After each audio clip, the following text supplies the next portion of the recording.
black death is a hustle, black imprisonment is a hustle. But one thing I did realize also is black life is a hustle. That we are being continuously profited off of, and some of us, unfortunately have adopted this inferiority complex. Mm-hmm. And as such as that's happening, I don't see progress. And I was got this mentality of like, well, if this is, if we're continuously being profited off of, and we're settling to, when we get that makes us, and I know at some point some of us I gotta eat some type of way, where we're adopting this inferiority complex, when there is more out there. Mm-hmm. All we gotta do is put our foot down to go get it. It's always been out there, but I guess it's our approach and how we attack stuff like that.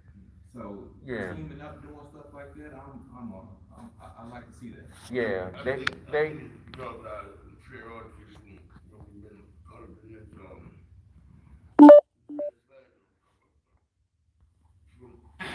designed to keep you in prison in the state of mind right here. And when you get in prison, they're locking up. That's just a metaphor when you're in a cage. When you locked up out here, when you walk around free, you're still locked up in the state of mind again. But you don't have this drive to be successful. You didn't have a goal in order to live big and dream big. They take that from you because they don't want you to see the real truth that you are. Like a man introduces that king, and what it says, we are king. We come from greatness. All of us come from greatness. We gotta understand that's where we come from. Understand that we gotta keep like winds and queens, and like my house, like the palace, you know what I'm saying? Because I dropped the ball, man. I apologize to each and every black man in this room because I had goals, man, when I was younger. You know what I'm saying? I want to be something more important than what I am now. I want to have my own truck line, you know what I'm saying? I want to have 25 trucks on I fucked up. You know? You ain't got to apologize to us, man. I feel like, you know what I'm saying? It's something I could have contributed. Yeah, not people survive. If I'm eating good, they gonna eat good, you know? You know what I'm saying? You want to give back to your people. I want your family to eat good too. I keep saying about the 70s. All right, so I'm not trying to say it like great, but everybody had a job back. You know, your uncle had a job at the steel mill, some shit like that, man. There was black business in the community, Mom Paul, liquor store, like, you know what I'm saying, the restaurant over here. We were eating in our own hood. We had our own, now, I said the Arab came in and just started buying my folks up, man. And we were suffering shit, man. We need to get our hood back, though.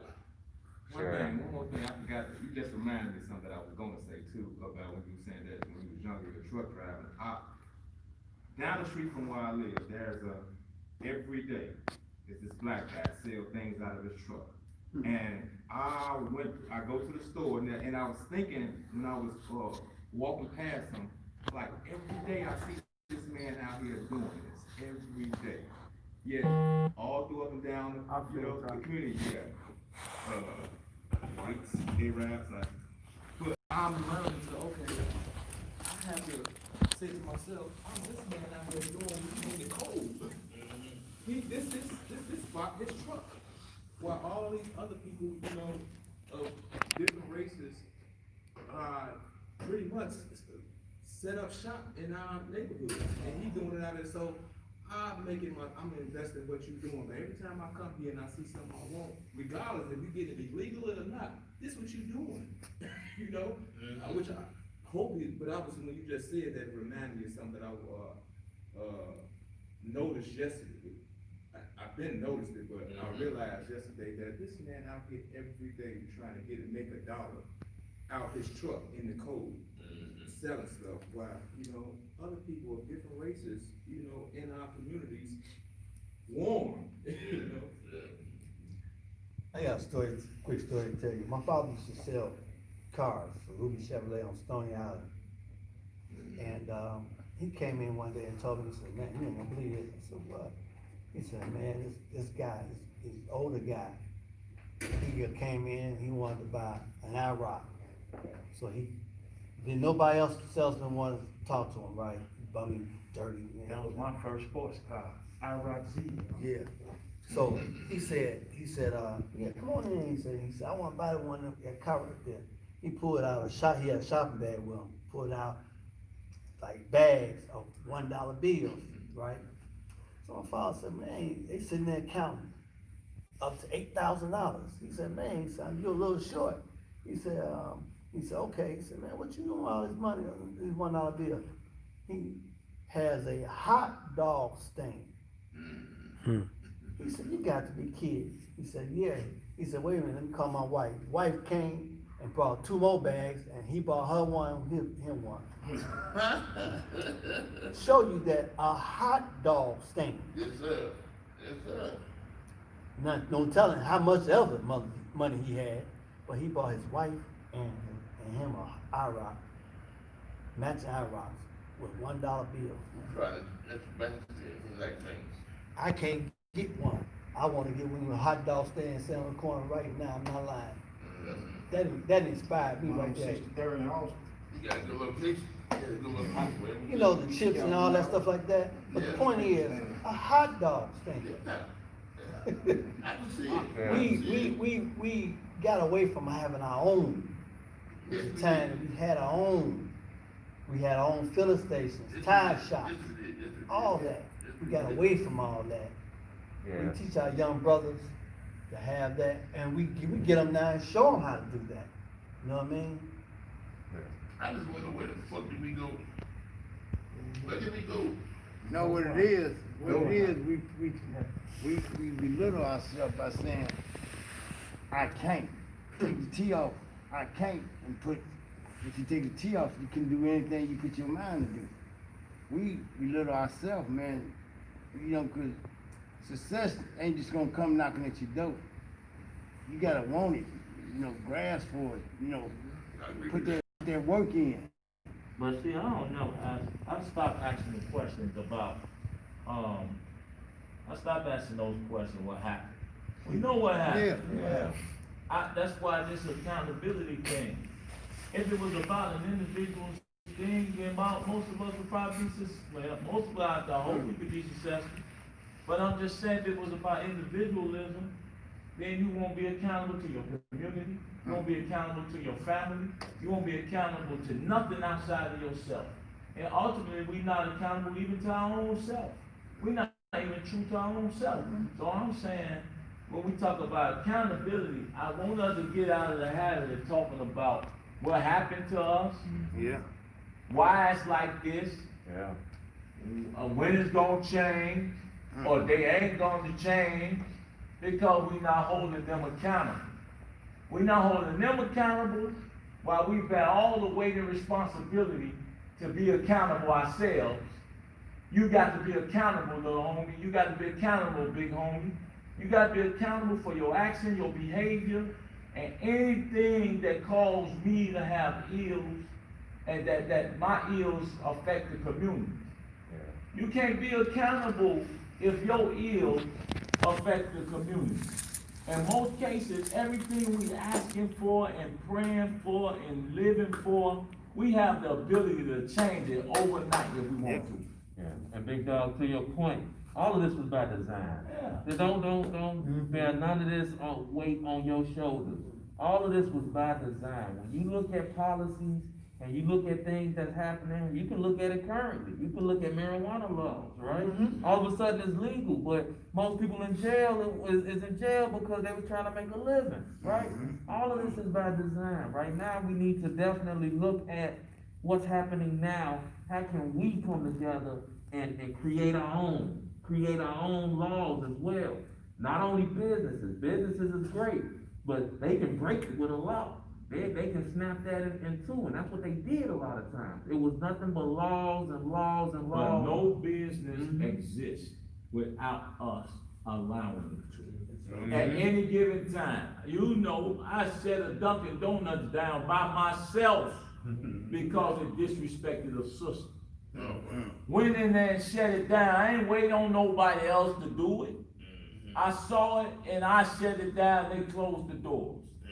I said, that's my objective. For you to shut it down, you ain't making no more money today on my watch. Wow. I'm just saying, man.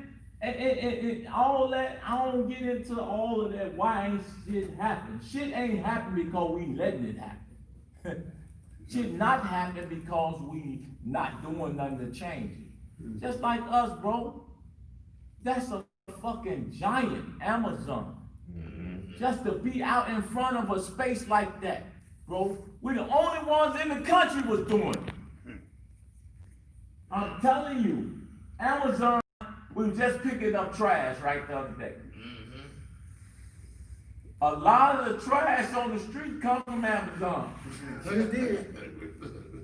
A lot of that trash come from Amazon.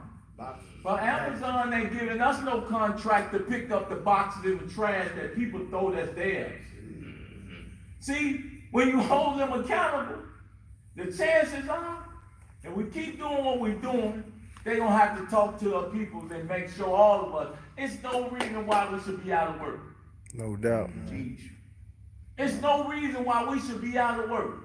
It's no reason that every little homie on every block shouldn't have a job if he wants.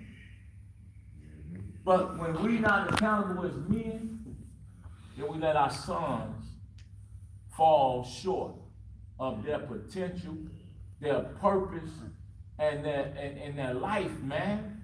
And it makes me sad because I know God doggone well we got the power to change the conditions of these kids, man. To change the conditions of our community. Ain't nobody running around thinking that every day they ready to dump no bullets and no guns, man. I don't care how tough you is. I ain't seen too many people tougher than me when I was in the street. For real.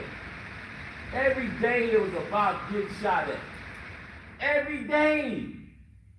This shorty shouldn't have to live like that, man, where you can't even walk down the street and somebody just out of the blue just killed a little homie because it was just he was on from another block. That's the stupidest shit in the history of life.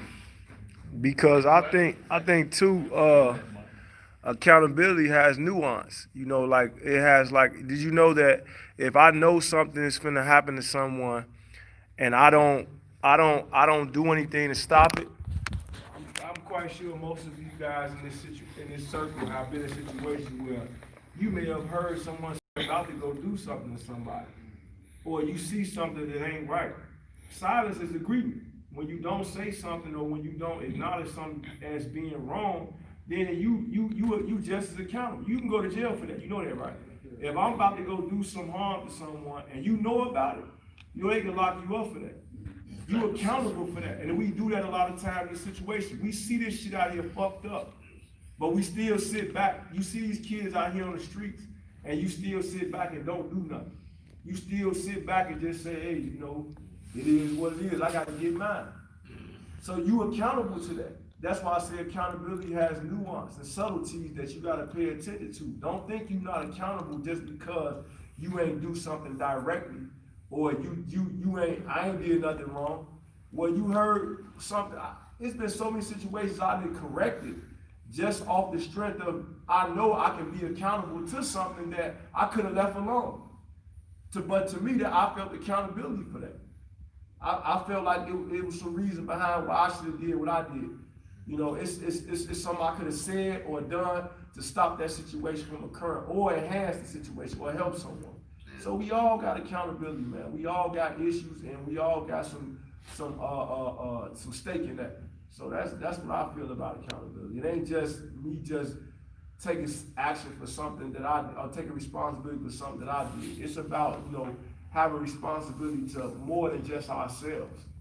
You have a responsibility to your community. You got a responsibility to your fellow brother, the people that's next to you. You got a responsibility to your family, to the women out here, to the kids out here. Like Charles Barkley said years ago, he felt like, I heard this comment, I ain't a role model. Well, yes, you are, sir. You know what I'm saying? We all role models out here. Just my example of just how I walk and how I role move you play is an example, a role model. These kids out here, they see me, I got my pants up. I'm speaking in such a way. I'm open, helping old ladies cross the street or whatever that looks like for you on the accountability side. That's powerful because these are the examples that our kids see out here. When they see the drug dealers, and I meant to say that too about the construction part of what our kids wanna do. We gotta make this shit cool for them. A lot of times, they don't even think these jobs cool, they think it's corny to have a job. They think it's, I ain't gonna be out here fixing shit and doing this and doing that, being no plumber, no, we gotta make sure that they understand that this shit, everybody can't be a rapper, everybody ain't going to the NBA. All you studs can't, everybody ain't gonna be a successful drug dealer. Personally, I don't know too many of them. You know what I'm saying? I've met millions of them, but I don't know too many successful drug dealers. I can't even count them all on one hand as like a success where this dude went on to do this, that, and the third, and he's accomplished great things in life. No, he got caught under the RICO Act if he got too big for his britches. And what you're saying is right in line with what I see every day. I go into these schools and I talk to the youth and I ask them. First thing I do is ask them, what y'all want to be when y'all get older, right? What I'm hearing rapper, I'm hearing basketball player, I'm hearing, singer, I'm hearing something in the arts, right? The problem is we don't know about all these options that's out there. Absolutely. There's more options and there's more opportunities. And just like you said, we need to make it look cool. We need to come out there And expose it to and them. show them, exactly, this cool. I Right. make just as much money What as is that it? rapper. I make more money than that. Probably more. You know what I'm saying? Like, I don't care. We all got one thing in common. We want money. You know what I'm saying? We want to get money. We want to be out here and be able to provide for our family. So that's one thing that we also do need to do, and we have to expose these young shorties that's on these streets, because all they know is what's in front of them. They know a basketball player, they know a drug dealer. Like, you know what I'm saying? That's it. Person like you probably I ain't in your business, but you probably make $100,000 a year. But they'll never know that. They don't know that. They don't know. I'm just guessing. I hope you make $1 million a year for what you do, but I'm just saying, these kids will look at you and be like, man, forget dude. Knowing all, like you said, I make more than rappers make. Yeah, You know but what I'm rapper, saying? they gotta rappers gotta put in work too. They gotta realize rappers ain't just getting up there getting them contracts. They gotta get Oh, them work. it take talent. They gotta work. No, them cat. Not only that, they actually writing. They have to take time to record. They actually that takes a lot. I done been in studio sessions. It's not easy. You gotta get out there and put in that work. They ain't gonna come in. If you're an artist, man, you gotta practice art, man. You gotta be creative, man. You gotta have a storytelling, man. That's what rappers do. They tell a story, man. They paint a picture of you that you enjoy doing something in your own mind. So what artists about to be an art? If you ain't got it, you ain't got it. Move on to the next. And also, it's not mutually exclusive. You can be an engineer and rap. Yeah, and both. You can be like you can be anything and rap. You can be a basketball player and be an engineer. Yeah. Like there's no mutual exclusivity to the United States of America, right? You can diversify your portfolio and make money off of everything. Yeah. So no disrespect. I'm just saying that to say that rap, engineer, organize, demolish white supremacy and the system that is against us being here and doing that what we're doing, because we can win in any route. Anyway, That cat said brand. You got a brand. Once you build a brand, man, your brand is you. It's your reality, man. It's your story. It's your truth. It's your, you know what I'm saying? You know what I'm saying? It's your journey. You know what I'm saying? It's about you and your legacy you leave behind. I want somebody to say, man, I got to tell me something, man. I'm saying, I just showed up and left. You know, I want my name to be carried on somewhere down the line. I'm telling you, because like me, I do it all, man. I mean, and I had $1 million, I lost it, now I'm back down to zero, but I just had it at the beginning of the year. I did it all. We rap, right? Was with the aldermen do politics, right? Cousin them do architecture, right? So I do real estate, right? Was flipping, had investment properties, you know what I'm saying? And almost was about to make a mistake, and thank God for Muhammad, because the politicians weren't there for the guys that's dying. And I realized they don't want to help out the guys that's dying. They want to make money off the guys dying. Yeah. You know, and so Biggest business in the world. I had to come to play brother of mine to help. I'm telling y'all, we can do it all. Yeah. You know, it's nothing mutually exclusive in the United States of America. Oh, yeah. You know, it's just that if you can mess it up and lose all your money if you talk too much SHIT like I do. Yeah, and that's what happens. You know, a lot of times it's not about getting there. Y'all gonna get there. Everybody gonna get there. It's about being able to retain that. You know, and then another thing is, you know, you can have that plan. You can have, man, you can always be, I used to play ball. I thought I was gonna be a star. You know, I'm gonna be honest with you. Until, you know, until I got to college, you know, I was playing like, nah, these cats a little too big. You know what I'm saying? So I had to have something else in my back pocket. I had to fall back on my brain. Like, nah, I ain't about to be taking these hits. You know what I'm saying? So that's what it is. So you can do more than one thing. You can rap. At the same time, you can still move construction, but now you got money to pay for You your can food own, sometimes. and you can own You the got construction. money to buy your own brand and your own clothes and be out here looking fly while you doing what you do. You gotta be able to, you know, to do more than one thing. So you know, you hit it right on the head. For sure. Accountability, people.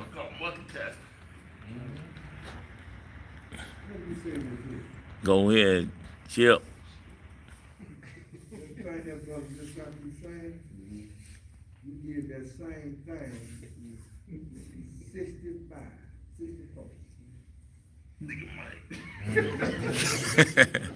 All that I look at this, you like,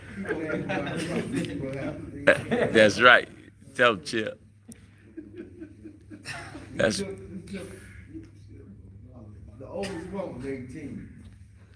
We took all ourselves, we went down there and closed down McAleese first. They was building that hospital. And I'll never forget, Martin Luther King told us, when you close them down, what you gonna do then? mm-hmm. I said, we gonna ask them about we can't get no job. Cause the older guys told us to do this now. So older guys in the street said, if y'all wanna do something positive, why don't y'all do this? We went down there and we closed them sites down, and we found out that black guys wasn't even getting the union card. So we fought that first. We sued union trade and won. That was unheard of. When we did that, Major Davey came and told us, he said, come, y'all can have y'all meetings in my office. We went to his office, and we invited Jesse Jackson, C.T. Vivian, and Reverend Bob.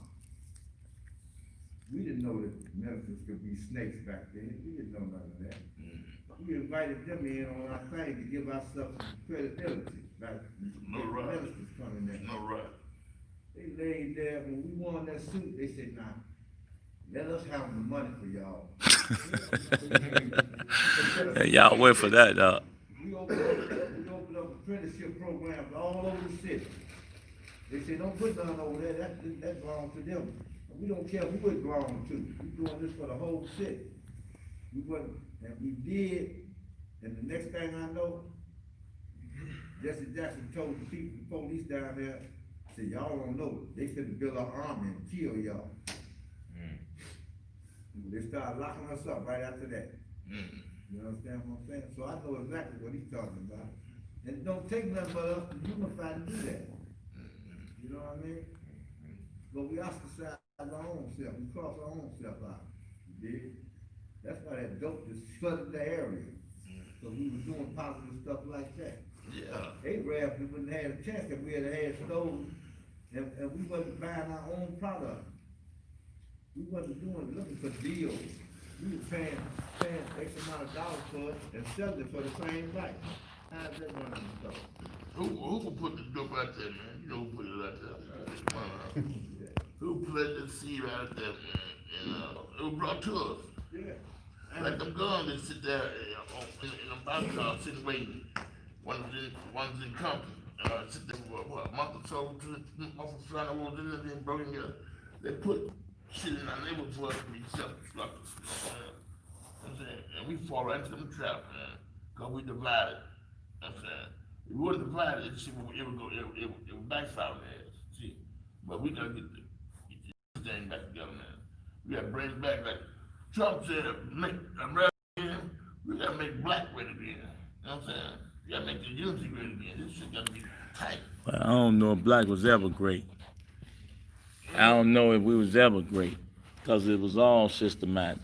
We haven't had, even if we had a semblance of greatness, we still was beholden to a white constitution, white legislation, white policing, No, really. We've never been great. I mean, I don't know at no time, brother. Tell me in this country that we've been great. Learn to me at any time in this country since we've been here that we as a people have been great. I don't want to talk about no few blocks we own, stores and none of that.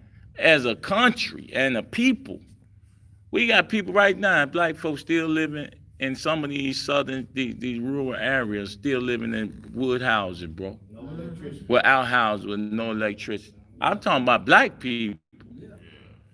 I ain't never known us to ever be great. Now, we had greatness. We had opportunities to greatness. It was great that we passed a civil rights legislation, but ultimately that destroyed our businesses. And ultimately it gave highfalutin Negroes jobs to be over us. They gave them opportunities to be over us, the lawyers. I'm serious. What is it? The politicians and the pastors. Them now they know how to play the games with them. They use them to play the games. They use them to marginalize community, to zone out our community, that allowed these foreign businesses and everything. And I've already said, you got a church on every corner and you got a drug dealer on every corner. Who winning? Not the church. Church ain't no change in no communities that I know of. Yes, sir. Ra? Brother Child was just breaking down, man, you got the police system, you got the real estate system, you got all these laws, you got the Constitution. So I was listening to this radio station, 1690, called WVON, and the callers was calling in, talking about, oh man, I'm getting discriminated in housing. We need our own housing system. Oh, I'm getting discriminated at the school. We need our own school system. So it was like, man, 10 callers called in talking about different institutions in America, how we getting discriminated. So one caller called in a brother. He said, man, we getting discriminated in housing, education, and every aspect of society. We need our own nation. 20 more callers called in spooked. Oh man, but that's what he alluded to. We need we gotta separate from this thing. That's what I'm on with. You know what I'm saying? I ain't trying to make America great. I'm trying to build a nation within a nation. Yeah, I think we had just different exclusive areas of greatness, right? We had the Black Wall Street. We had certain different isolated areas that was great at a time, and to be honest, and I hate to say it was at a time where mostly black folks was Republican. Yeah, for real. Right, it's kind of great. Right? So you have, and that's the time when we had the most black legislators in Congress. So just a brief overview. And even in why voting is so important, and that we had to vote, and that we gotta make sure our brothers and sisters vote, is because initially voting was only for property owners. Not even all white men could vote. Only 6% of the country was able to vote. Progression and fighting for voting rights, fighting for, women had to fight for it. Black, African American folks, and then other ethnicities had to fight for it. But then at that point where I think African Americans was during that Republican era, where it was all about owning our own ownership. Businesses, it was all about circulating within our community and spending our dollars with each other, right? And I think that's just essential to get back to, right? It's essential to trying to show a model and representation of us just doing business and building with each other. So no, everything you're saying is truly what we need to do.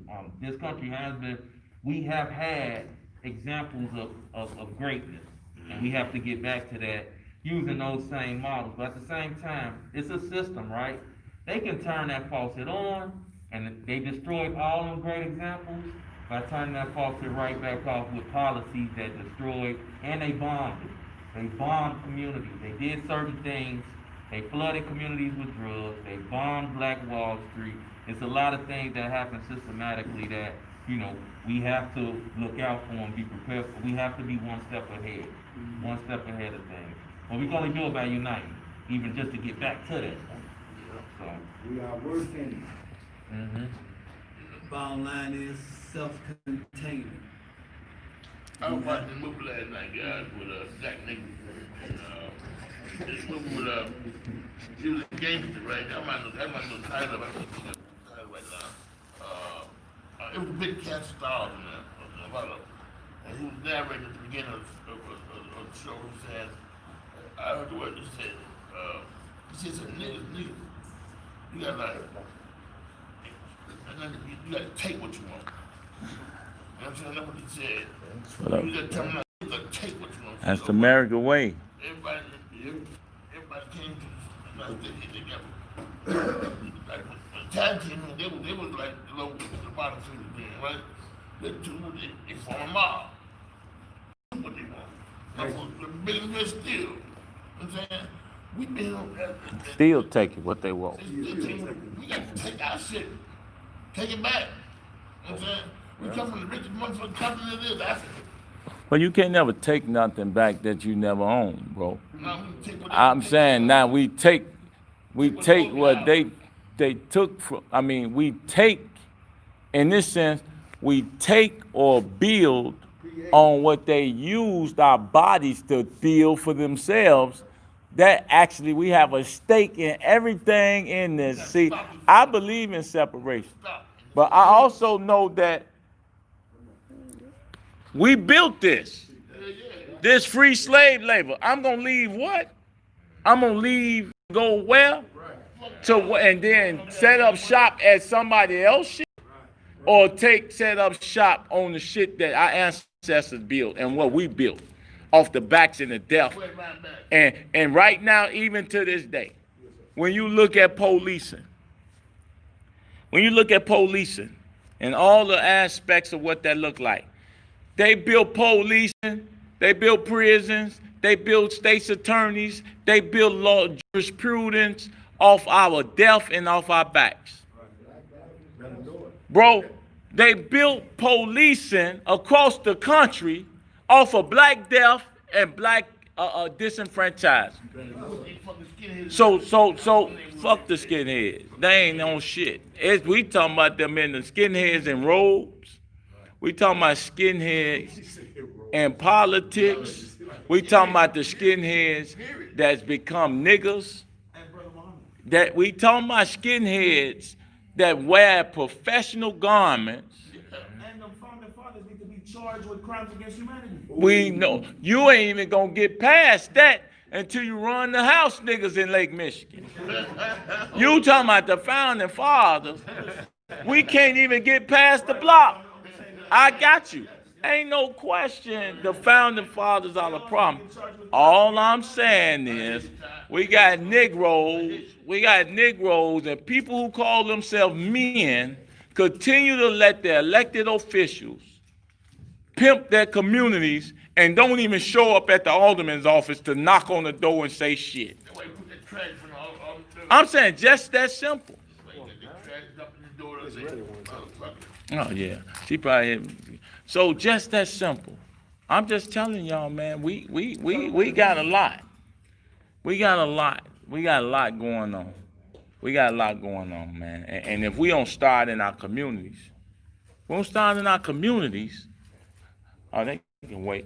We don't start in our communities. I don't care where we going, man. We could talk about anything outside ourselves. It's gonna take us to save us. We can look outside or at somebody else all we want to, but we got 18 black aldermen in this city. 18, bro. We got black congressmen. We got black legislators. We got them. We not making them do what we want them to do for us, or you can't run. You can't run in our community. Yeah, let them know what we want, man.